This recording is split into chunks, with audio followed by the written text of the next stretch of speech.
Luna का मतलब होता है मून। जब जब मैं चांद को देखती हूँ तब मेरे मन में नया ख्याल आता है। तो जिस दिन चांद नहीं होता उस दिन अगर मेरे हस्बैंड जो है एक्शन पार्ट माफिया पार्ट करेंगे तो कैसा लगेगा? स्टार्टिंग मेरी हो जाती है सुबह 4:30 बजे। प्रतीक की भी होती है पर वो 4:30 शाम को। तो मेरे बड़े भैया को लगा कि तू अलग सा कुछ कर रहे है तो अच्छे से करना और अच्छे से कर। कि सीधे रास्ते से कुछ नहीं होता दुनिया में। वहाँ पर पहले से प्लानिंग कर रखी थी, जॉब से निकलवा दिया उन्होंने मेरे को। मैंने सुना है कि आपके इस स्टोरी के पहले 26 रिजेक्शंस थे। एक राइटर ने मुझे बोला कि एक नोवेल तुम्हारी किस्मत से क्या सिलेक्शन हो गया तो तुम खुद को राइटर समझ रहे हो, तुमको मैं एडवाइस। हमारा मेन जो ऑब्जेक्टिव था पॉकेट शुरू करने का कि जो राइटर्स हैं उनको एक प्लेटफॉर्म देना ताकि वो लिख सकें। पॉकेट ने मुझे विंग्स दिए, मैं उड़कर आया हूँ यहाँ तक। शायद मैं नहीं आ पाता अगर मैं जॉब कर रहा होता तो।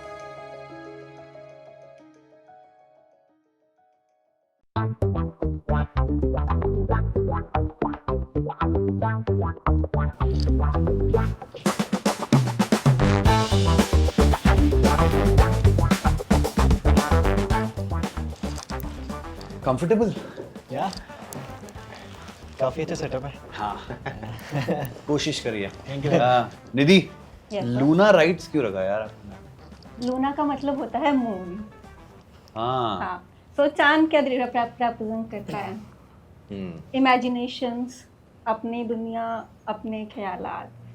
तो वैसा है कि जब जब मैं चांद को देखती हूँ तब मेरे मन में नया ख्याल आता है और मैं नया इमेजिन कर पाती हूँ, नए सपने बुन पाती हूँ, अपने आसपास की नई चीज़ों को नए तरीके से देख पाती हूँ। तो जिस दिन चांद नहीं होता उस दिन तारे उस दिन बादल।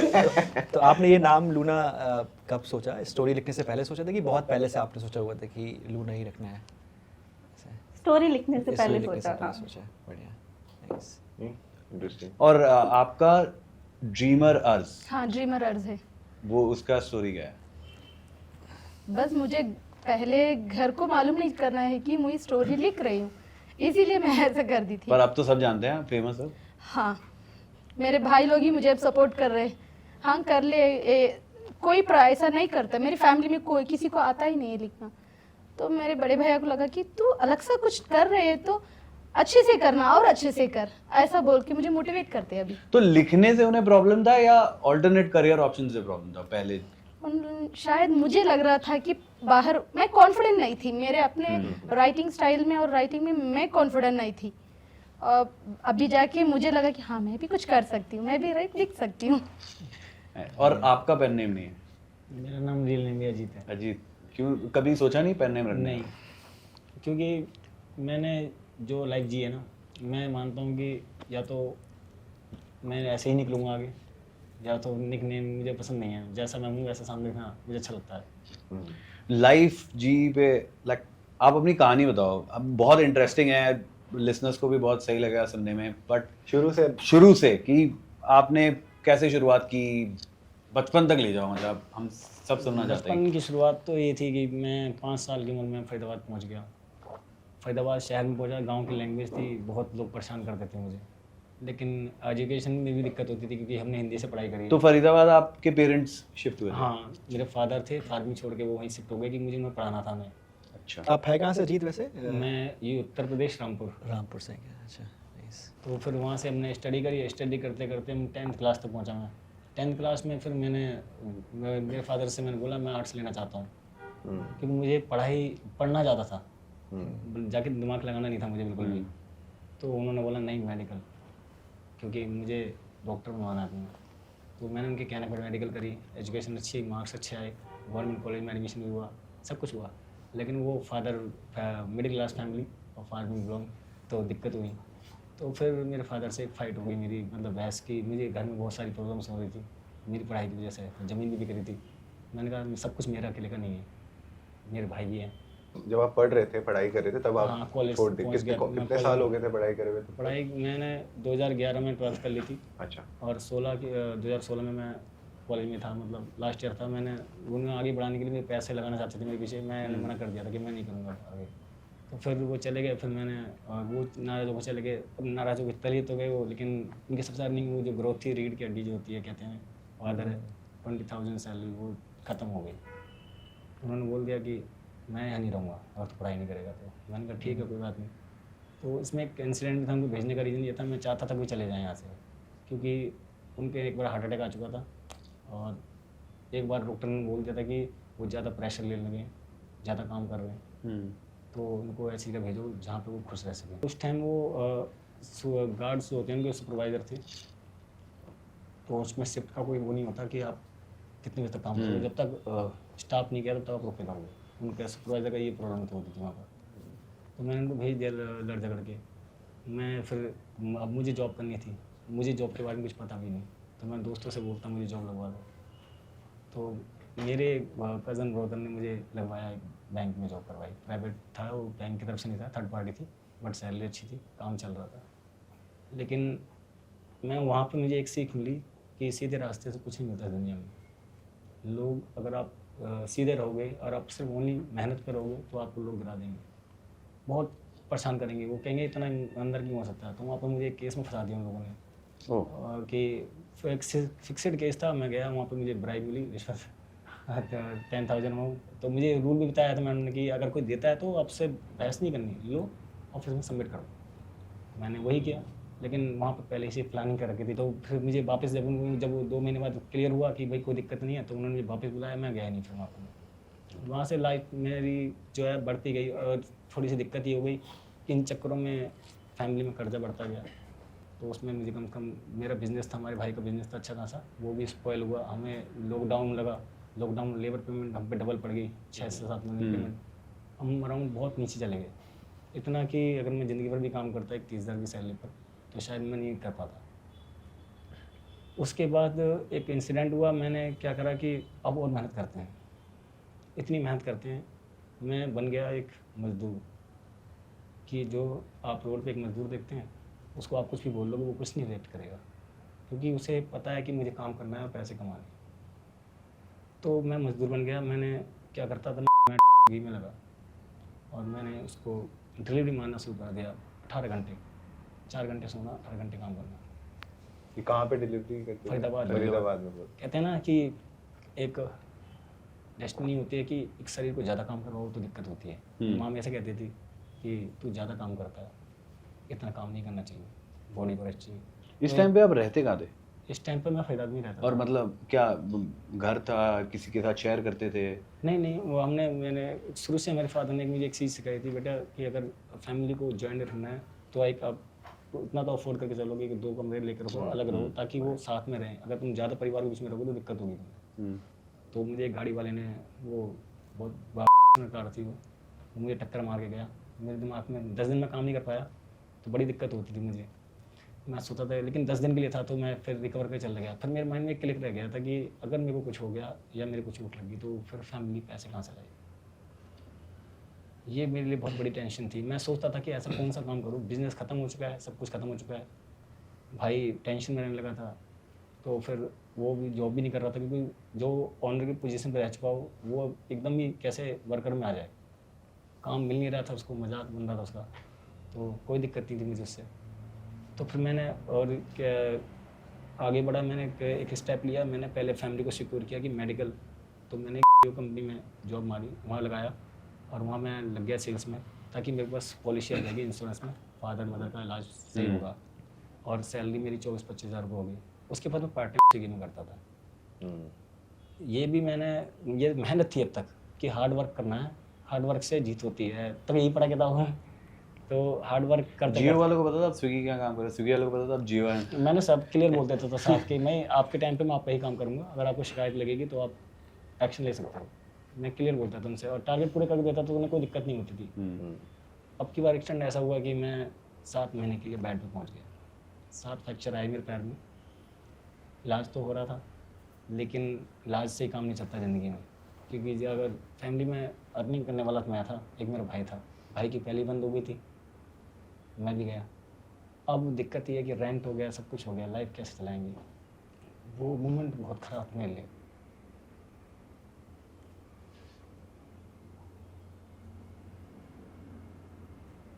पानी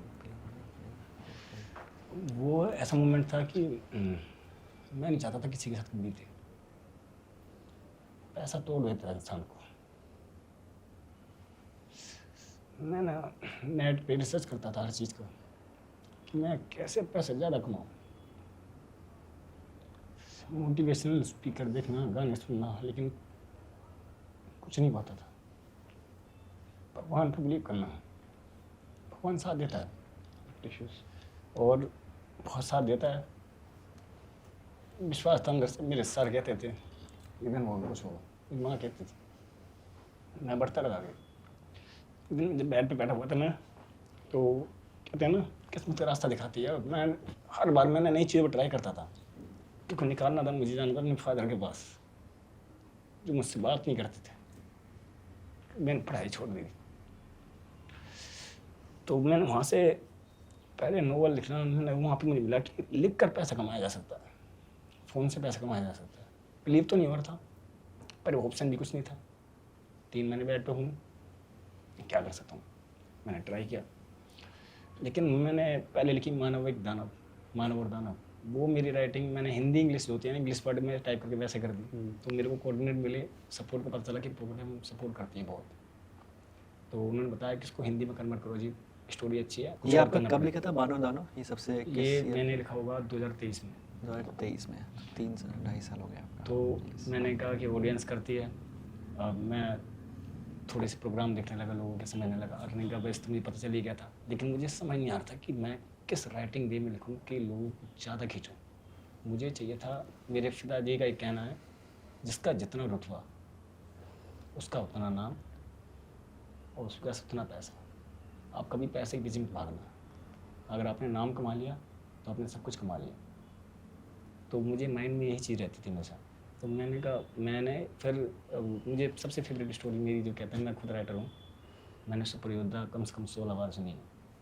सिर्फ राइटिंग फ्लो समझने के लिए, कैसे वो लिखते हैं जो चीज़। उसके बाद मैंने कहा अब थोड़ा सा ये था सुपर जनरेशन में, अब मुझे आम बोलचाल समझनी है। फिर मैंने नंबर 0 सुनी, वो भी कम से कम मैंने 7-8 बार सुनी। उसके बाद फिर मैंने और थोड़ा सा मॉडर्न कल्चर समझने के लिए कि मैंने ये पैसे खर्च किए थे, मैं जानता था कैसे पैसे खर्च करता था मैं। मेरे फ्रेंड्स भी सपोर्ट करते थे इसमें बहुत। तो मैंने ऐड देखता था, ऐड चलती थी इस टाइम बहुत, मैं पूरे दिन ऐड क्लिक करता रहता था। तो उसके बाद मुझे कॉइन मिलते थे, मैं 1 घंटा देखता था। और मैंने फिर उसका वो भी देखी, क्या नाम है, इंस्टा मिलियनर। उसके बाद मुझे समझ में आया कि लिखना कैसे है। तो और मैं उसको ऐसी ही कहानी दिखाना चाहता था लोगों को कि जो वो समझ रहे हैं कि विद्युत एक हीरो कहानी का नहीं, वो हीरो नहीं है। वो तो सिर्फ अपने फादर की खोज कर रहा है। हीरो तो उसका बेटा बनेगा जो होगा डेस्ट्रॉयर। और यही मेरी एक इंस्पायरेशन थी। एंड में मैं कई क्वेश्चन छोड़ूंगा अपनी कहानी के बाद कि हर पिता अपने बेटे के लिए सोचता है कि वो डेस्ट्रॉयर बने, वो मुझसे ताकतवर हो। बस। अजीत, आपका हमने सुना है कि आपके इस स्टोरी के पहले 26 रिजेक्शंस थे। हाँ। आपने मानव की दानों की बात की। बहुत सारी क्वेश्चन मैंने द उसके प्लैनेट बाद- ऑफ मशरूम लिखा, उसमें भी वो मेरे अर्निंग भी स्टार्ट होगी। मैंने खुद ही बंद करी। मैं खुद चेक कर रहा था अपनी राइटिंग स्किल्स को कि मतलब मैं लिखता हूँ तो क्या अर्निंग आई। एक राइटर ने मुझे बोला कि एक नोवेल तुम्हारी किस्मत से कैसे सिलेक्शन हो गया, तो तुम खुद को राइटर समझ रहे हो, तुम हमें एडवाइस दे रहे हो। उन्होंने ये एडवाइस मांगी मेरी, वो बोल के चले गए। तो मेरे पास मैंने उसके बाद मैंने कहा अब किसी को एडवाइस, मेरे सिखाया मैम ने, रेशमा मैम ने ज्ञान दिया कि कभी किसी को एडवाइस मत दो। 3 बार मांगे, 4 बार मांगे, 5 बार 10 बार मांगे तब जाके दो। 1 बार मांगने पर मत दो, इतना सॉफ्ट मत बनो। मैंने कहा ठीक है मैम, ध्यान रखूँगा। तो मैंने फिर खुद ही को जज करने के लिए मैंने नोवेल लिखी, नाम डिसाइड किया प्लैनेट ऑफ मशरूम। वो उसकी अर्निंग स्टार्ट हो गई 15 दिनों में, और नेक्स्ट मंथ चेक भी आ गया। अब मैंने उसको प्रूफ कर दिया। फिर मैंने कहा मेरा फोकस तो ब्रह्म योद्धा पे था। अब मुझे दोस्त बोलते थे कि इसको भी लिखो, मैं कहा नहीं, मैं उसको नहीं छोड़ सकता, क्योंकि उसके जरिए मुझे मालूम था कि वो मेरी नाव है, उसके पैर उस पर निकल के ही मैं आज जो है, मैं अपने फादर के साथ 8 महीने से स्पेंड कर रहा हूँ। और मेरे फादर बोलते हैं गाँव में कि मतलब मजाक उड़ाते थे उनका, वो सभी लोग बहुत ज़्यादा, कि हमारे वो कहते थे मेरा बेटा ये कर रहा है, ये कर रहा है। कहते तुम्हारा बेटा कभी ज़िंदगी में नहीं आएगा लौट के, बिगड़ गए तुम्हारे बच्चे। और आज वो बोल नहीं सकते मेरे फादर से। अगर आप कहानी लिख रहे हो तो कहानी में ना सिर्फ ओनली नाम, कवर, शुरुआत नहीं मैनेज करती है। हर चीज़ पे आपको फोकस करना चाहिए। आपको नाम भी ऐसा रखना चाहिए जो आपकी बुक की एंड की जर्नी तक लेके जाए। आपको लोगों को नाम सोचने पे मजबूर कर दे कि ये ब्रह्म योद्धा द डेस्ट्रॉयर क्यों, मतलब क्या है इसका। क्योंकि इसमें एक मिसिंग है, सर्वोम यानी ब्रह्मा विष्णु महेश। मेरी कहानी से इंस्पायर इन्हीं से है। तो ब्रह्म योद्धा द रेस्टोर सर्वोम मिसिंग रखे हैं मैंने, जो मेरी कहानी में तीसरे सीजन में आएंगे, दूसरे सीजन के लास्ट में मैं करूँगा इसको ट्राई लाने का। लेकिन ये चीज़ है। उसके बाद आ जाता है कि अगर आप अच्छी अर्निंग करना चाहते हो, एक बहुत बड़ी अर्निंग करना चाहते हो, तो आपको उसी हिसाब से आपको कहानी में ऐसे शब्द लाने पड़ेंगे, ऐसी बातें लानी पड़ेंगी जो लोगों ने नहीं सुनी वॉरियर को। तो मेरी कहानी में विद्युत ने अभी डीमन बॉडी में 10 जो है बॉडी अटैक करेगा, उसके बाद माइंड क्रिएट करना शुरू करेगा वो। वाह। रोहन, प्रतीक, आप लोग के लिए क्वेश्चन है, ये अजीत की कहानी सुनने के बाद, Brahm Yoddha obviously is written, but financials हटा दो, आप एक बार पैसे छोड़ दो, पर जब ये सुनते हो कि किसी की फैमिली से रीबिल्डिंग हुआ है just because of writing a story, या getting back into society, you know, Ajit was saying कि गांव में मजाक उड़ाते थे पापा का, बट अब बहुत प्राउडली देखते हैं। How does that make you guys feel? आप लोगों को क्या लगता है? आई थिंक सो प्रतीक को पता है, हम जब डिस्कस करते थे पॉकेट एफएम शुरू करने का, तो हमारा मेन जो ऑब्जेक्टिव था पॉकेट शुरू करने का ये था कि ठीक है ऑडियो एंटरटेनमेंट प्लेटफॉर्म बना रहे हैं और ये सब, बट मेन था कि जो राइटर्स हैं उनको एक प्लेटफॉर्म देना ताकि वो लिख सकें अपनी जो स्टोरीज़ होते हैं, एक बिना किसी के बीच में आए, बिना गेट कीपर के अपना एक स्टोरी लिख सकें, लोगों तक पहुंचा सकें, अपने अपने अपने आप पहुंचा सकें। नहीं तो जैसे आपको पता ही है कि जब कोई स्टोरी लिखता है तो आपको पब्लिशर के पास जाना पड़ता है, प्रोड्यूसर के पास जाना पड़ता है, कोई बीच में होता है जो डिसाइड करता है कि आपकी स्टोरी अच्छी है या नहीं है। वो हमारा एक बहुत कोर फिलॉसफी था कि हम ऐसा प्लेटफॉर्म बनाना चाहते हैं चाहे राइटर और यूज़र के बीच में कोई ना हो। ये तो मतलब सालों से, मतलब मैं इवन बिफोर पॉकेट एफएम जितने कंटेंट प्लेटफॉर्म्स बनाता था, यही मेरा ऑब्सेशन होता था। इनफैक्ट लाइक मैंने प्रतीक को ही बताया हुआ पहले कि द रीज़न मैं कंटेंट प्लेटफॉर्म बनाना चाहता था क्योंकि आप जैसे राइटर्स एंड क्रिएटर्स को अपनी ऑडियंस मिले, अपने बलबूते पे आप कुछ कर पाए बिना कोई बीच में आए, आपके और यूज़र का रिलेशनशिप है ये।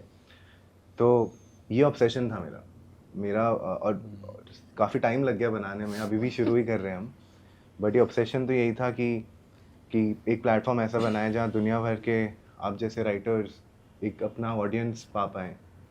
और ये देख के तो मतलब ये बाकी सब ठीक है, जो भी नंबर्स ये वो सब तो मुझे लगता है वो सब तो ठीक है, वो तो वैसा लगता है कि अब तो नॉर्मल है। यही इसी रीज़न की वजह से आप सुबह उठते तो सोचते हो मैं ऐसा प्लेटफॉर्म बना रहा हूँ जहाँ पे आप जैसे राइटर्स कुछ नया कर पा रहे हैं।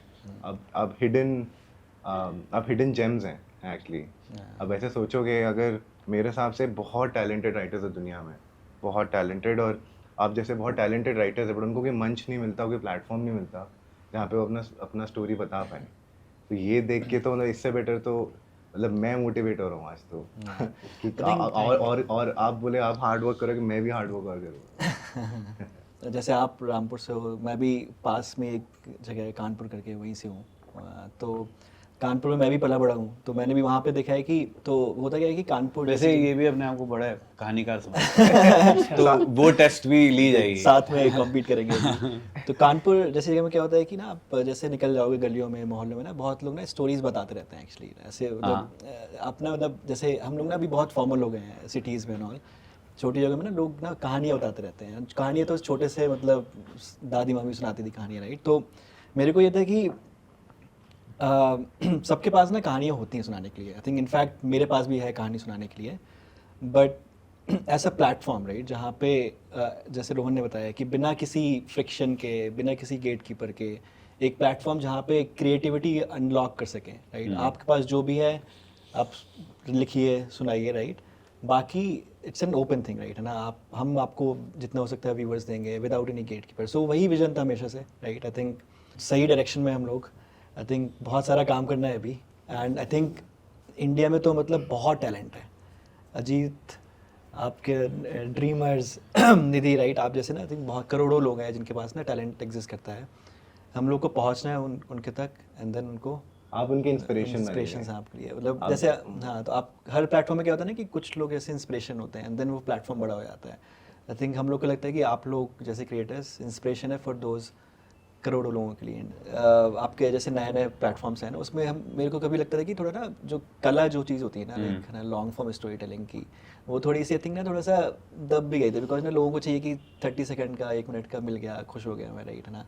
आई थिंक वो कला को भी थोड़ा सा हम लोग को बाहर लेके आना है, एंड बिकॉज ये Stories. बहुत Yeah. स्टोरीज आपकी ना मतलब तो सालों सालों चलती आ रही, राइट। सो या and I think story telling overall, आपने जैसे बोला, आई मीन दादी नानियाँ सुनाती थी हमें, वहाँ से आती थी, और अब 30 सेकंड में स्टोरियाँ खत्म हो 30 जाती सेकंड हैं, स्टोरी खत्म हो जाती तो है, मजे उसमें कहाँ कोई- आते? बट अजीत, आपने कहीं लिखा था, आपका एक विजन है कि जो मुझे बहुत लाइक मैं बहुत कनेक्ट करता हूँ कि आप इंडियन माइथोलॉजी यूनिवर्स जो आपको बनाना है, जो आपने लिखा था, कि वो मुझे आपने कैसे अब लाइक आपने ये क्यों सोचा, कैसे आप सोच रहे हैं ये करने को? ब्रह्मयोद्धा तो शुरुआत है, वैसे ब्रह्मयोद्धा का मुझे मैं सुन रहा हूँ, बहुत इंट्रिकेट दुनिया बनाई है आपने, बहुत ऐसा लग रहा है बहुत डीप दुनिया है, बहुत सोच के बनाई है। तो आप जब भी आप बोल रहे हैं आप इंडियन माइथोलॉजिकल यूनिवर्स बनाएंगे, तो आप कैसे सोच रहे हैं इस बारे में?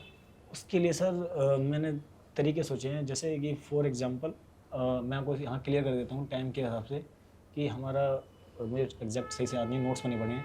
मानव वर्ष के 365 दिन एक देव के लिए पल भर बराबर है, और एक पल में मेरे ख्याल से 24 सेकंड होते हैं, यानी 1 मिनट भी नहीं होता, एक पल 24 सेकंड का ही होता है, 24 सेकंड से कम का होता है।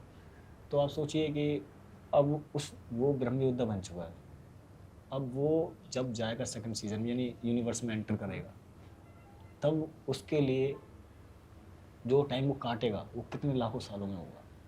यानी वो स्पीड में काट रहा है, लेकिन मेरी जर्नी जो मैंने कहते हैं 48 जो बताते हैं कि कहानी 4,28,000 साल बाद मेरा वॉरियर आएगा बुजुर्ग, जो कल्किश का बेटा कल्किश आएगा, तो उसकी जर्नी बता रहा हूँ मैं कि कल्किश तो पहुँच चुका है वहाँ पर।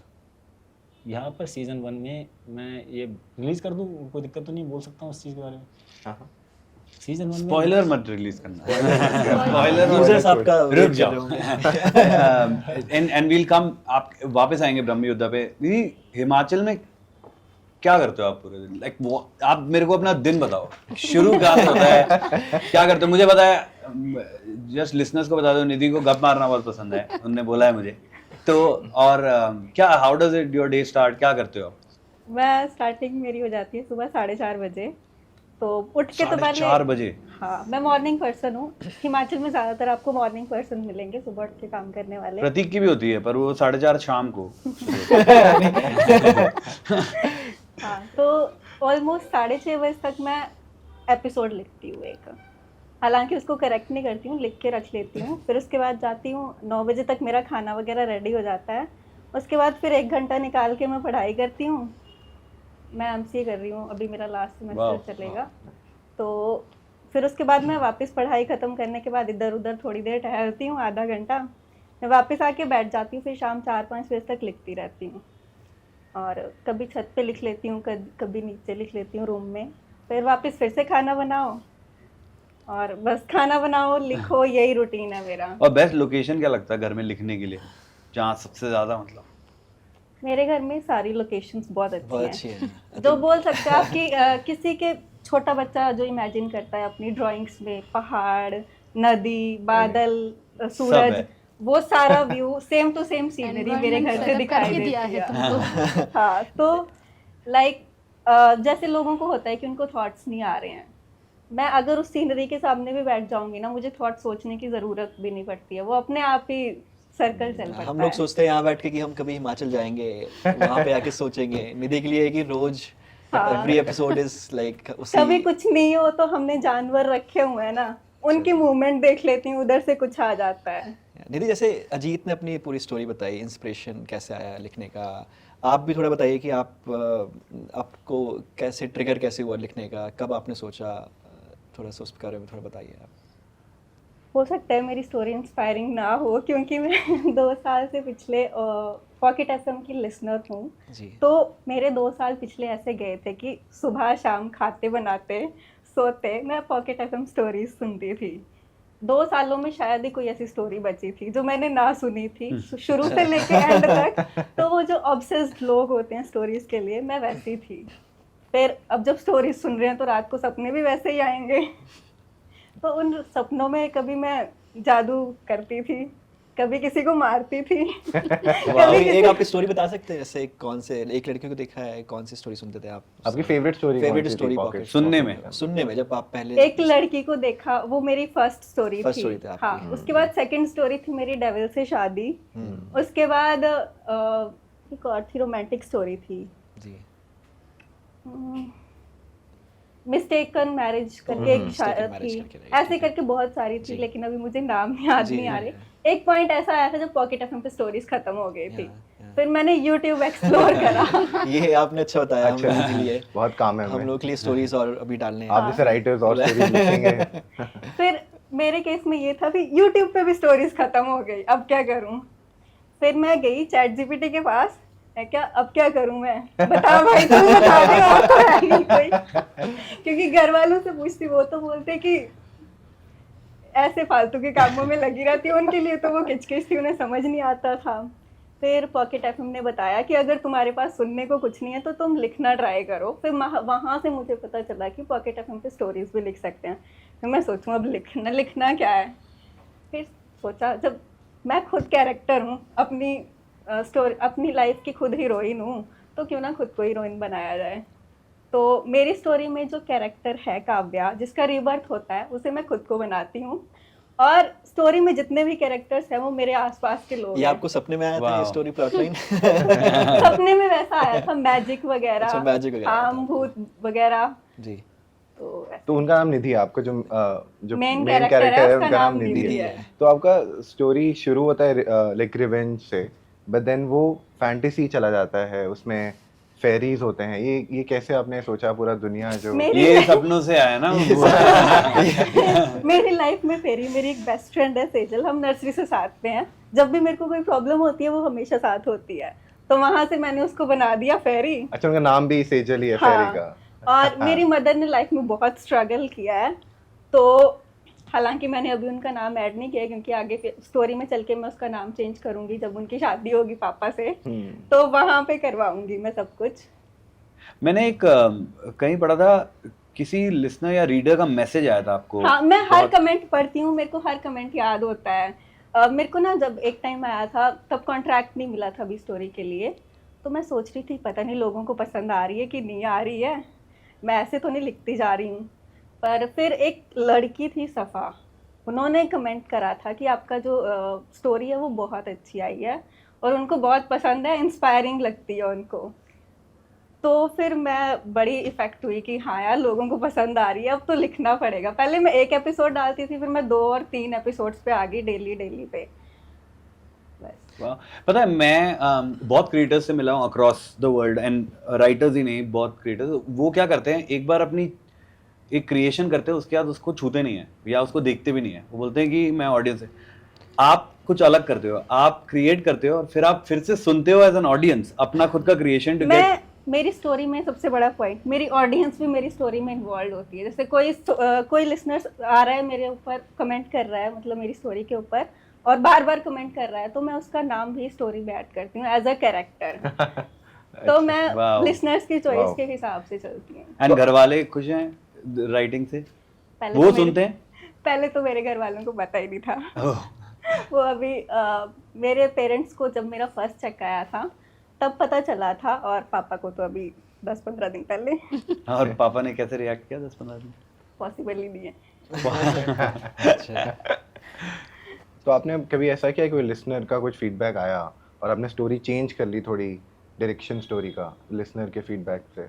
मेरे लिसनर्स मेरी तरह हैं, जो मेरी तरह खुद को इमेजिन करते हैं, ये मेरे लिए बहुत बड़ी ब्लेसिंग है। तो अभी तक ऐसा नहीं हुआ है, लेकिन अगर कोई लिसनर मेरे को अच्छा आइडिया दे रहा है तो मैं ज़रूर इम्प्लीमेंट करूँगी। ऐसा नहीं है कि मैं अपने ही चीज़ पे स्टिक रहूँगी, क्योंकि अकॉर्डिंग टू मी कोई भी चीज़ जो है वो कभी भी किसी को इफेक्ट कर सकती है। हो सकता है उस लिसनर का जो पॉइंट ऑफ व्यू है जो मैं स्टोरी में डालूंगी, शायद किसी तीसरे बंदे को तीसरे इंसान को इफेक्ट कर जाए और उसकी लाइफ में कोई ऐसा पॉइंट आ जाए कि वो इंस्पायर हो जाए। जी जी।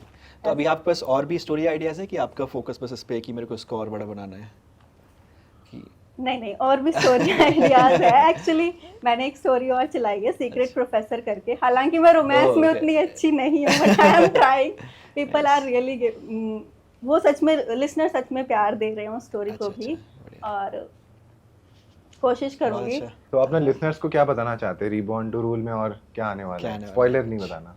रिवॉर्न टू रूल में आपको वो उन सबको वो मिलेगा जो उनके आसपास होता है या फिर जो वो इमेजिन करते हैं। लाइक कुछ लोगों को भूतों से डर लगता है, उनको डराना भी है। वो हॉरर हॉरर हाँ, हॉरर भी आएगा। उनको डराना भी है। फिर निधि की बहादुरी भी दिखानी है, फिर उसकी शादी भी तो दिखाएंगे। जी तो ऐसे बहुत सारी चीजें तो आएंगी। आप ये सब जैसे ये सब जो आप सोचते हो आगे का प्लॉट्स एंड ऑल ये सब चीज़ें, तो आप ये थोड़ा सा पहले से सोच के रखते हैं कि आप जैसे अगेन बहुत सारा कि आप आज ही सोचा आज लिखा आपने, तो थोड़ा थॉट प्रोसेस बताएंगे इसके पीछे? एक कि आइडिया तो पहले से बना होता है, बना होता है, राइट? आपका फिर जब लिखते हैं तब दिमाग में दिमाग खुद में ही आ आता जाता रहता है। जी। तो आप सबके लिए एक क्वेश्चन है जो प्रतीक ने पूछा, जो आप जैसे आपके स्टोरीज बहुत एपिसोड्स होते हैं, 300 400 1000 एपिसोड्स भी होते हैं, तभी जो स्टोरी आर्क होते हैं, बाकी जो एस्पायरिंग राइटर्स हैं कैसे सोचना है इनके बारे में? कभी कभार क्या होता है, बहुत राइटर्स जो लिखते हैं उनका एक स्ट्रगल होता है कि मुझे समझ नहीं आ रहा आगे क्या लिखना है। तो ये आप कैसे प्लान आपके साथ ये बहुत हुआ है, राइट? आपने इसके बारे में बात भी करी है कि हाँ। राइटर्स ब्लॉक, और तो हाँ, जस्ट टेल अस मोर। क्या है कि जब ये लिखते हैं एक कनेक्ट रहता है स्टोरी के साथ में, और जैसे पढ़ रहे हैं ना हमारे रीडर्स, वो लोग भी हमारी स्टोरी के साथ में इन्वॉल्व हो जाते। एक टाइम आता है कि वो लोग हमको आइडिया देना स्टार्ट कर लेते, अपना ऐसा करो और बेहतरीन होता है। तब लगता है कि ये स्टोरी मेरा है कि उनका, तो वहाँ पे स्टक हो जाते, ब्लॉक हो जाता है हमको।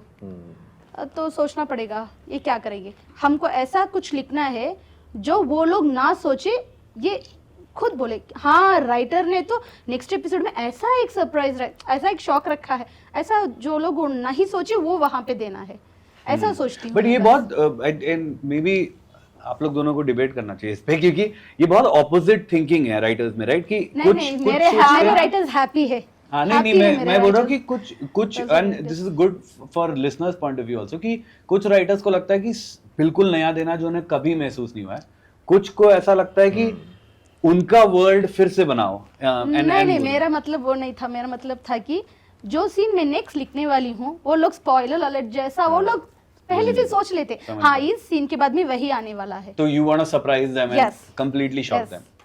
कुछ ऐसा नया लाया उसमें। तो लोग यार हर एपिसोड मैं एक दो एपिसोड स्किप करके पढ़ ऐसा मैं गो ऑन जंप अप करना चाहती हूँ तो भी नहीं हो रहा, क्योंकि हर एक हफ्ते में ऐसा बदल जा रहा है स्टोरी कि नहीं एक दिन भी नहीं मिस करना है तुम्हारा स्टोरी। ऐसा कमेंट्स मिला है मेरे को। मेरे स्टोरी पढ़ के मैं ना लिखना शुरू करी किसी और राइटर को इंस्पायर करके, मेरे राइटिंग को इंस्पायर करके और दोनों लिखे हुए हैं। तो मुझे वो बहुत प्राउड मोमेंट है। अभी भी वो लिख रहे, पॉकेट नॉवल में लिख रहे हैं और वो यर्न कर रहे हैं, वो मुझे बहुत बहुत बहुत बढ़िया बात है मेरे लिए वो। आप एक बहुत यूनिक चीज है, आपकी स्टोरी तमिल में, हाँ और आप हिंदी टीचर हैं। हाँ?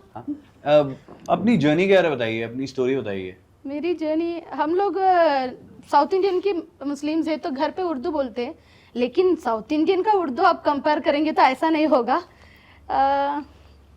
क्या बताऊं, वैसे ही मुझे ना हिंदी जानने का शौक था। कैसे शुरू की थी हिंदी पढ़ने और ये सब हिंदी बोलना कैसा सीखी थी, ऐसा ये जो आता है ना, वो तभी ना एक क्रेव रहता था साउथ इंडिया में, जो हिंदी सीरियल्स आता है उसको तमिल में डब करके डाला जाता है, वो अच्छा नहीं लगता है देखने में। जिसको हिंदी आता है ना उसको तमिल में देखने में अजीब लगता है। मुझे लगा ये क्यों हम ओरिजिनल लैंग्वेज में नहीं देखे। ऐसा देखते देखते मुझे हिंदी आ गया। अभी मैं यहाँ पे आने से पहले मेरे घर पे ही पूछ रहे थे तुझे इतनी हिंदी आती है, इतना बोलना आता है, पढ़ लोगी लिख लोगी ठीक है, लेकिन बोलना आता है। अब फिक्र मत करो मम्मी, मैं कर लूंगी। और फैमिली का क्या रिएक्शन है राइटिंग के ऊपर? हाँ, शुरू में नहीं, मैं स्टार्टिंग की थी जैसे कि वो जो कोरोना पीरियड में स्टार्ट की थी, बोल सकती हूँ कि नहीं पता नहीं। मैं आफ्टर मैरिज ना 10 इयर्स तक मैं और मेरे हस्बैंड साथ में रहते थे। तभी वो क्या हुआ था, अब्रॉड में जॉब के लिए गए थे। मुझे ऐसा लगा कि मेरे साथ में मेरी दुनिया कुछ अलग सा हो गया, मेरे साथ में कोई भी नहीं है। फैमिली है, मेरी अपनी फैमिली है, सब है मेरे पास में, बच्चे हैं, सब है, फिर भी मुझे ऐसा लगा कि मेरा दुनिया उजड़ गया, कोई नहीं है मेरे साथ। क्या करूं? तो सोची दोनों का जोड़ी बनता है ऐसे, एक इंट्रोवर्ट रहता है एक एक्सट्रोवर्ट। मैं भी बोल लेती हूँ आसान से, मेरे हस्बैंड बोलते नहीं। तो सोची अच्छा हम लोगों के रख के एक कहानी बनाऊंगी। और एक फैन मोमेंट रहता है, अभी हम एक स्टोरी पढ़ते हैं तो मैं पहले कमेंट करती हूँ पहले पढ़ के ऐसा। तो मैं एक बार सोची क्यों हम भी एक स्टोरी ना करें ऐसा बना के, मेरे और मेरे हस्बैंड का कैरेक्टर्स को रख के। यह भी है कि घर पे एकदम शान सुशील लड़की हूँ, घर से बाहर जाती हूँ तो फ्रेंड्स के साथ ज़्यादा मज़े करती हूँ। मम्मी कोई भी बाहर से देख के आते ना, ये आपकी लड़की है ऐसे पूछते हैं। अरे भगवान मुझे कोई घर पे ऐसा नहीं कर दे कि मेरा फेस रिवील ना हो जाए, ऐसा होता है। तो ये सब रख के ही मैं स्टोरी स्टार्ट की थी।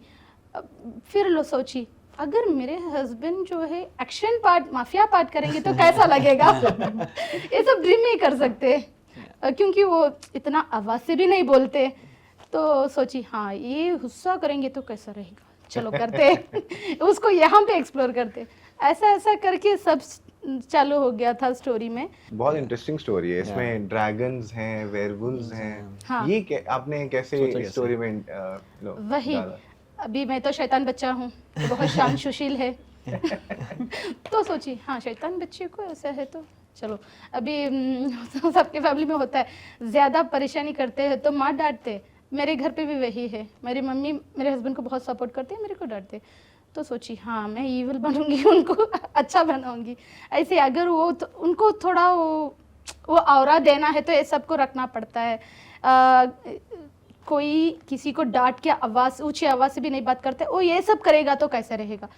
हीरो जो होता है इसमें तो पहले प्री बर्थ ऐसा तीन रखी हूँ। और प्री बर्थ में ना उसमें ऐसा दिखाई हूँ कि टोटली ये ही नहीं है, यूनिवर्स ही नहीं है, एक मैजिकल यूनिवर्स दिखाई हूँ।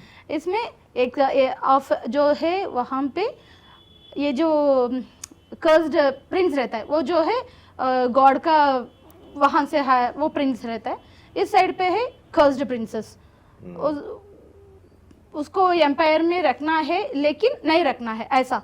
वो उसकी है प्रिंसेस है लेकिन उसकी स्टेप मदर जो है उसको वहाँ से कटाना है, उसको ईविल बना, तो उसको कर्स करते ब्लैक मैजिक्स करके। तो ये ना इस गलती से वहाँ पे पहुँच जाती है लड़की। ये लड़की को वो भी 7 years ओल्ड रहती है। इसका एज ही इसको ही खुद को नहीं पता। उसको एज वो क्या है ना गॉड्स चाइल्ड करके उसको एज का लिमिट ही नहीं है। ये एक सीन भी इन्वॉल्व करी हूँ। वहाँ पे एक क्या बोलते झरना रहता है, वहाँ पे जाके आता है तो एकदम बिंदास हो जाता है लड़का। ऐसा सब कुछ ऐड करी हूँ। तो इसी में उसका एज नहीं दिखेगा ऐसा। तो वो 7 years वो बच्ची को ना वो पहले प्रोटेक्ट करता है, उसके बाद वो खुद एडमायर होता है। ये सब थोड़ा फैंटेसी हो जाता है। तो ऐसे ही लेके आई थी मैं। नाइस। तो आपका इंस्पिरेशन क्या है? जैसे आप निधि ने बताया, अजीत ने बताया, तो थोड़ा सा आप तमिल में सॉरी आप पॉकेट एफएम में पहले से सुन रहे थे कुछ स्टोरीज ऐसे? हाँ, कैसे कुछ बता जैसे सकते हो निधि उसके बारे में? बताई थी सेम टू अच्छा, सेम। निधि और मेरे आप घर ऐसे पे में- बोलते हर आप लोग दोस्त हो क्या? नहीं, नहीं, यहाँ आके मिले थे। यहाँ आके बन गए। अब दोस्त हो गए, राइट? हाँ। चलिए। अब घर ये से- आएंगे आपके स्टोरी में? हाँ, नाम याद आ जाएगा तो बिल्कुल मैं अजीत- नाम- मैं आऊंगा आपकी स्टोरी में? अजीत भी आएगा। बिल्कुल, बिल्कुल। अजीत तो आएगा। मेरे घर पे बोलते हैं हर वक्त हाँ कान में ब्लूटूथ घुसा के रखती है, तू देख तू ना एकदम डेफ हो जाएगी, कान तेरा सुनाई नहीं देगा। और मेरे को ना मेरे पापा से ऐसे मैसेजेस आते हैं ट्रेन में ट्रैवल करो और ब्लूटूथ लगाओ, फट जाता है और तेरा ये हो जाता है, ब्लास्ट हो जाता है सर। जब से मैं पॉकेट एफएम शुरू करी हूँ तब से लेके अब तक मेरा एक अमाउंट सेटल्ड है कि ब्लूटूथ खरीदने का। और सबको लगता है मैं तो इलेक्ट्रॉनिक चीज़ों की शौकीन हूँ, फिर भी सबको लगता है शौकीन है इसीलिए ले रहे। लेकिन मेरे घर पे बोलते हैं हर वक्त ब्लूटूथ में खुशी रहती है ऐसे। तो आप पॉकेट एफएम सुनने के लिए ब्लूटूथ? हाँ ऐसा वो मैं ओपन से नहीं कर सकती हूँ ना, तो लगा के। और पहले बोलती थी बेटा तू क्या सुन लेती हो? मम्मी थोड़ा मोटिवेशनल ये सब सुन लेती हूँ, थोड़ा मुझे भी दे दे, मुझे भी मोटिवेशन। नहीं वो आपको नहीं शूट करेगा, आपको समझ में नहीं आएगा, ऐसा बोल के बचती थी मैं। आपकी फेवरेट स्टोरी कौन सी है पॉकेट एफएम पे? स्टोरी का नाम मुझे अभी फिलहाल याद नहीं आ रहा है, लेकिन फेक लव। फेक लव बहुत पुरानी स्टोरी है। हाँ, फेक लव, but वहाँ हाँ, तभी से तभी जब से है, स्टार्ट तो हुआ आप था बहुत ना पुराने। वहाँ से सब सुन रही हूँ मैं। बहुत बहुत बढ़िया। और आपका कुछ यूजर्स के लव के बारे में बताइए, आपके लिसनर्स का थोड़ा सा फीडबैक कैसे मिलता मुझे है? इतना खास नहीं अच्छा है ऐसा जा रहा था, एक दिन ना अचानक फर्स्ट एक्सपीरियंस था, इतना बड़ा मैसेज मिला, कमेंट में आया था, मैं डर गई। चलो मुझे बहुत सारा बकवास गालियाँ दिखा, कुछ तो है, मैं गई काम से करके मैं पढ़ रही थी, फिर लगा अच्छा मैं इतनी वर्थ हूँ, अच्छा मैं इतनी वर्थ हूँ, तब लगा हाँ कॉलर ऊपर कर लो। आई थिंक ये वही आहा मोमेंट होता है आई थिंक सारे राइटर्स के लिए Users कि के आई थिंक एक तो पैसा है एक चीज काफी बड़ी बात है, बट आई थिंक यूजर का लव आई थिंक मेरे ख्याल से बहुत सबसे बड़ा बहुत चीज ज्यादा, होती है। बिना यूजर्स के हम राइटर्स है ही नहीं। नहीं नहीं right. अजीत, आप बहुत पढ़ते हो बड़ी बात है। comments? Fans? मैंने एक बार पढ़े थे तो मेरी ऑडियंस बहुत भड़की हुई थी। ये रीजन क्या था बहुत भड़कने ज्यादा का? सुना रखा था, मतलब मैं वो 3 एपिसोड से भी ज्यादा मांगते थे। अच्छा, और उस टाइम में वो ये तो अच्छी चीज है। लिखने में ही 12 घंटे लग जाते थे। मैंने कहा और कितना लिखूंगा, मुझे पढ़ना भी है और जानना भी है। Ron, when you hear this or just around the world of storytelling, अगर आप देखोगे तो वीडियो स्टोरी टेलिंग में अगर देखो तो एक्टर्स को बहुत प्रोमिनेंस मिलता है, फिर डायरेक्टर्स, फिर writers, but writing as a profession India में, यूएस में, ग्लोबली उतना ज़्यादा एक्सपोजर नहीं है, उतना मतलब there is not so much of pride in it, right? Now is changing. What's your take on this? I think video में होता है क्या है मेरे हिसाब से कि 2-3 डायमेंशन होते हैं ना, आपको एक विजुअल होता है, एक स्टोरी होती है, और हमें पता है कभी कभी ऐसे भी मूवीज़ आते हैं जिनमें स्टोरी तो बहुत बेकार ही होती है, बट वो कास्ट की वजह से काफ़ी पॉपुलर हो जाती है. राइटिंग, चाहे वो बुक हो, नॉवेल हो या ऑडियो शो हो, आई थिंक वहाँ पे स्टोरी ही मेन चीज़ है at the end of the day. अगर आपका आप इमेजिन करिए बहुत अच्छा एक वॉइस लेते हैं बट स्टोरी अच्छी नहीं है, तो वो तब भी नहीं चलेगा शो. बट अगर आपका ऐसा शो है कि स्टोरी बहुत ही ज़्यादा इंगेजिंग है, बहुत बहुत बहुत अच्छा है, बट वॉइस अगर इतना अच्छा ना भी हो तब भी चल सकती है स्टोरी. हमने देखी कि स्टोरी का जो पावर है रीडिंग और ऑडियो में बहुत बहुत ज़्यादा इंपॉर्टेंट है. सो आई फील स्पेशली इन सब फॉर्मेट्स में, चाहे वो रीडिंग हो, ऑडियो हो, राइटर्स का ज़्यादा फैन फॉलोइंग बन जाता है then a video format. Because video में क्या होता है, आप एक विजुअल कैरेक्टर को देख रहे हो, और ऑडियो स्टोरी टेलिंग में सबसे इम्पॉर्टेंट चीज़ जो है जो आपको सबको पता ही है कि इमेजिनेशन बहुत पावरफुल होता है. आप अपने हिसाब से विद्युत, आप अपने हिसाब से सोच सकते हो. आपने ऑब्वियसली हेल्प किया है उसको एक्सप्लेन करने के लिए. यहाँ पर एक अच्छा सा कि जब हम ऑडियो सीरीज सुनते हैं तो हमारा माइंड भी वर्क करता है और हम आँख बंद करते हैं आराम से और हमारे सामने सब कुछ हो रहा होता है. और ये मोमेंट जो है जितनी जल्दी राइटर कैच करेंगे इस टच तक लिख पाएंगे. वो ये मोमेंट से पावरफुल फील होता है कि आप एक राइटर जो आपकी कहानी सुन रहा है, आप उसको ट्रांसपोर्ट, लाइक आप लोगों को पावरफुल लगता है, यकीन नहीं मानोगे, यू जब कैन मुझे- ट्रांस. कभी पावरफुल जब लगता है, मुझे कभी इस चीज़ पागल को लगता है। समझना जब मुझे इस चीज़ को क्योंकि समझना था ना अलग कि दुनिया में मैं रहते कैसे हैं क्योंकि। इसको करूं कि मतलब सब कुछ अंधेरा है और मुझे समझ में आए, तो ये नहीं इंद्रियां, पांचों इंद्रियों को समझना बहुत मुश्किल है. तो मैं क्या करता था, पहले तो अपनी बहन को बोलता था, मैं कहा मैं बैठा हूँ, तू गेट को दबा, मतलब धक्का दे गेट को. उसने गेट को धक्का दिया, गेट की आवाज़ आती थी, मेरा ध्यान कर जाता था. मतलब ये था रिएक्शन. अब मैंने नोटिस किया, पहले मुझे आवाज़ सुनाई दी, फिर मैंने देखा, तो मैंने इन चीज़ों को अपनी कहानी में दिखाना शुरू किया कि जैसे अब फिर मैंने पूछता था लोगों से, थोड़ा अजीब क्वेश्चन करता था मैं. लड़कियां तो मुझे बहुत गुस्से में देखती थी कि उनको लगता था कि कितना गंदा है ये. तो मैं पूछ लेता था कि मुझे सीखना है, कौन सिखाएगा. तो मैं मतलब कोई लड़की मिल जाएगी मैं उससे पूछने लग जाता. तो मैंने क्वेश्चन पूछा, मैंने कहा यार मुझे ये जानना है कि लड़के लड़कियों को क्यों देख लेते हैं, क्या रीज़न है. मतलब क्या होता है कि अगर 4 लड़के हों और 2 लड़कियाँ हों तो पहले लड़की की तरफ लड़कों की नज़र क्यों जाती है, ऐसा क्यों, मतलब क्या वजह होती है. तो फिर मुझे कुछ तो मुझे बोल देती है बदतमीज सा. तो एक लड़की ने मुझे जवाब दिया, वो डिसेंट है, वो उसका नाम शायद मुझे याद नहीं है, बहुत उनकी पैर में प्रॉब्लम थी. उसने मुझे बताया अजीब फ्रेगमेंट्स, यहाँ पे फ्रेगमेंट्स का इस्तेमाल करो कहानी में. तब मैं अपनी कहानी में जब कोई कैरेक्टर एंटर करता था तो मैं क्या करता था, खुशबू इसका इस्तेमाल करता था और उसकी तरफ ही नजरें करता था. मैं पहले मुझे खुशबू आती थी, फिर मैंने उसको वो करता. तो ये चीज़ें जो है ना हमारी स्ट्रॉन्ग कर देती है राइटिंग स्किल्स को. मतलब वो महसूस करने लग जाता कहानी को. आई थिंक बहुत सही बोला जीत ने. आई थिंक अगर आप जैसे विनीत बोल रहे थे कि वीडियो में और मूवीज़ में आई थिंक होता क्या है कि हमारे आई थिंक अपने प्लेटफॉर्म पे आई थिंक राइटर्स और रीडर्स मुझे लगता है कि थोड़ा साथ में स्टोरीज लिख रहे हैं।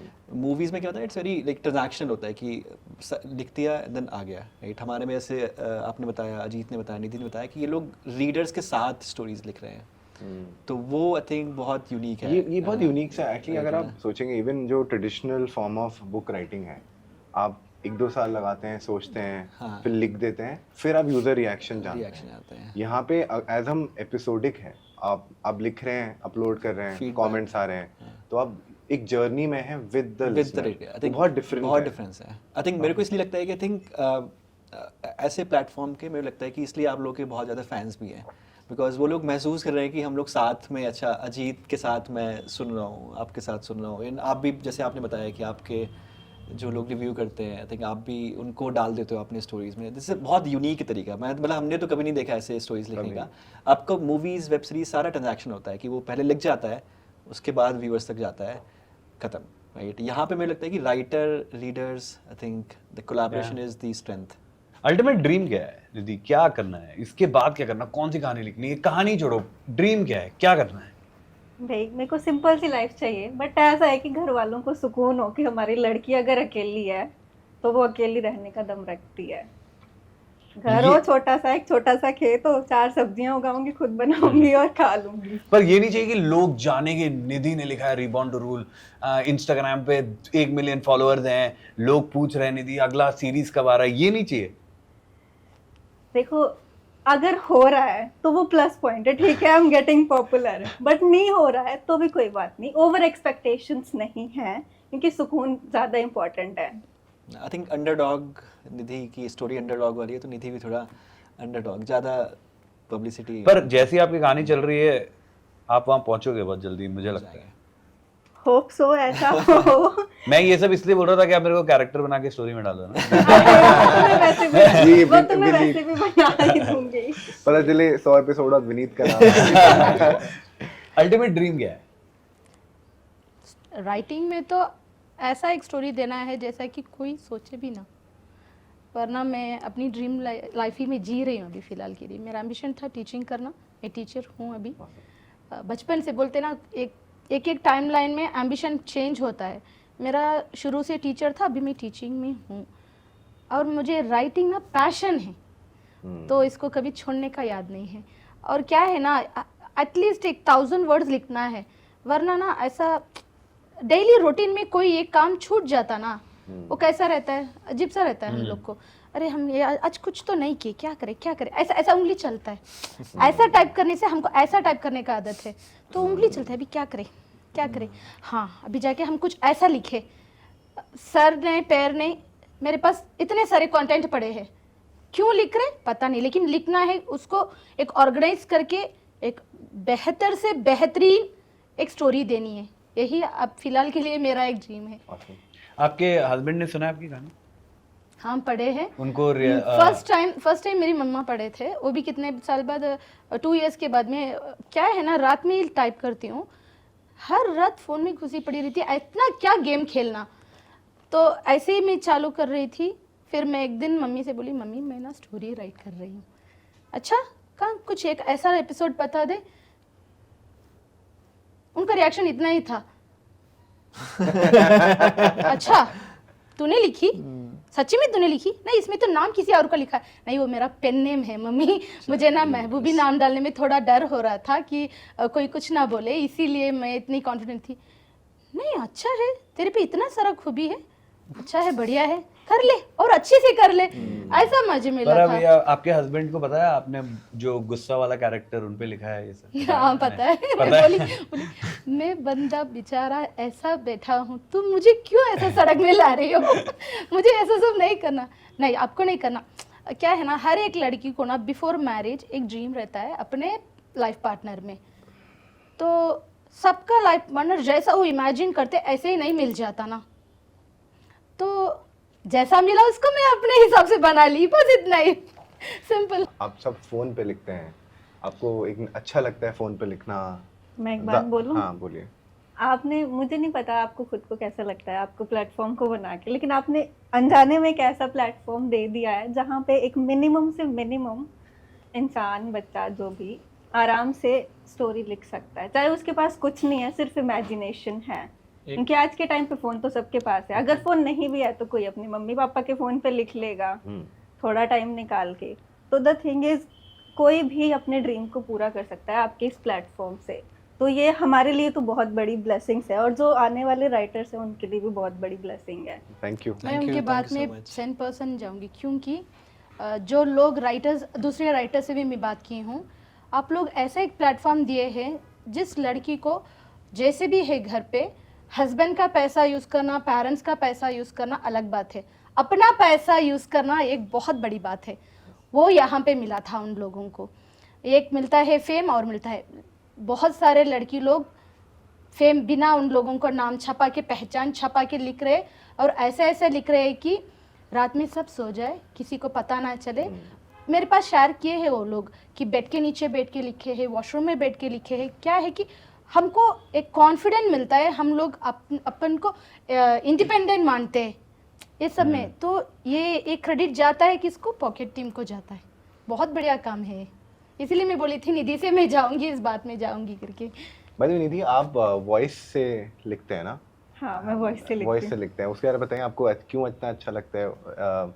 जब मैं लिखती हूँ ना, तो मैं मेरे अंदर का एग्जैक्ट इमोशन, जैसे जब कहानी में निधि गुस्सा कर रही है तो मैं वो गुस्से से बोलती हूँ, और जब निधि प्यार से बोल रही है तब वो प्यार से बोलती हूँ। तो इमोशंस अच्छे आते हैं। मुझे अगर निधि की फेवरेट निधि है तो निधि को अपनी कहानी, अपनी मैं खुद से आवाज बहुत आप obsessed हूँ। ये वॉइस एक्टिंग भी करिए फिर लिख के, आप अपनी खुद की स्टोरी को Voice में भी record कर सकते हैं। नहीं नहीं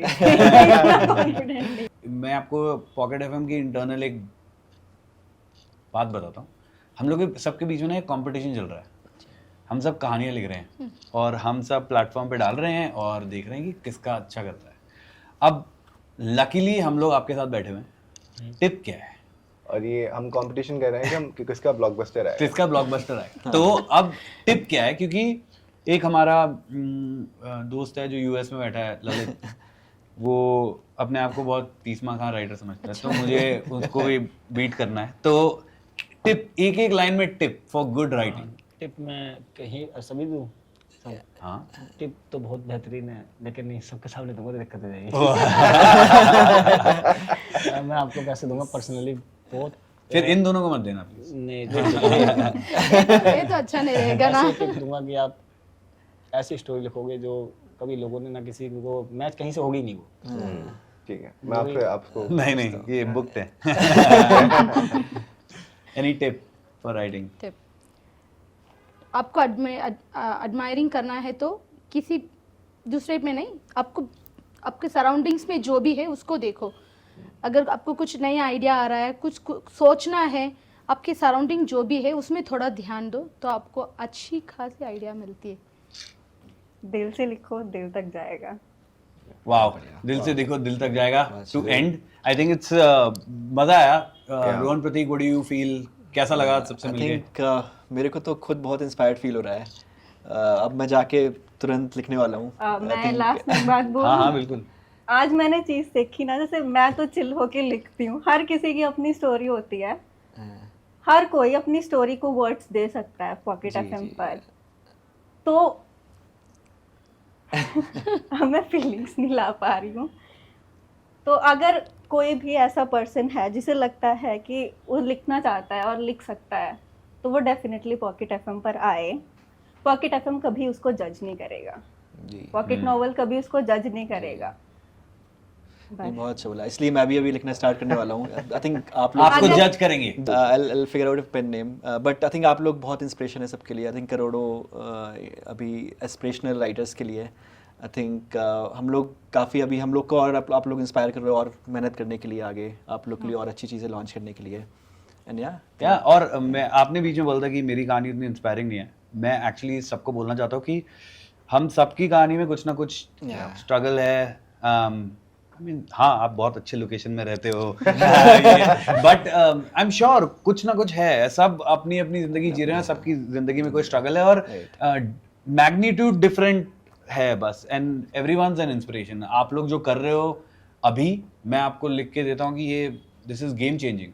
मैं बता सकता हूँ कि 1 साल में या 2 साल में ब्रह्मयोद्धा क्या पता हम बड़े स्क्रीन में एक मूवी देख रहे होंगे और सब कोई आपकी कहानी जान रहे होंगे, और मतलब आप लोग बहुत सही मैंने है। तो बात कही थी, मतलब मैम ने मुझसे पूछा था कुछ क्वेश्चंस वगैरह की, तो कि अजीत अगर वो पर्दे पे स्क्रीन स्टोरी आएगी तो क्या होगा, तो मैंने उनसे बोला था मैम कि मेरे पास विंग्स नहीं थे, बहुत सारी ऐड आती है, मैं नाम नहीं लूँगा उनका, गेट ए विंग्स, तो पॉकेट एफएम ने मुझे विंग्स दिए, मैं उड़कर आया हूँ यहाँ तक, शायद मैं नहीं आ पाता अगर मैं जॉब कर रहा होता तो। और जे अभी मेरी कहानी नोवेल पे थी, बुक पे थी, मैं सबसे ज़्यादा खुश हुआ था जब इसका ऑडियो सीरीज आया था, तब मेरी कहानी अभी 2 यानी त्रिशांक का एक हिस्सा गायब है बीच वाला, यानी 2 उसके नोक हैं, अभी त्रिशांक कंप्लीट नहीं है, तो अभी जब उस मुकाम को मैं हासिल करूँगा तो त्रिशांक भी कंप्लीट हो जाएगा। नहीं, आज आई थिंक आप तीनों ने मुझे भी बहुत मोटिवेट किया है